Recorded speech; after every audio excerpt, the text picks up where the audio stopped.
Welcome to the Advanced WordPress Mastery Kit Chapter 32. Best Free Theme Sources.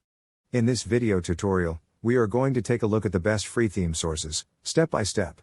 So let's get started. So now go to wordpress.org and select Themes from top. Here you can see all the WordPress themes. Click on this Load More Themes button to get more themes. So here you get tons of themes. Then click on Latest tab and here you will get all the latest themes.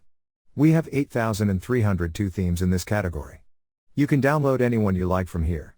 Now go to Feature Filter, and from here you can apply filters to your results. Now go to WordPress and select Themes from Appearance. Click on this top Add New button and select Popular from top. Here also you get all these results.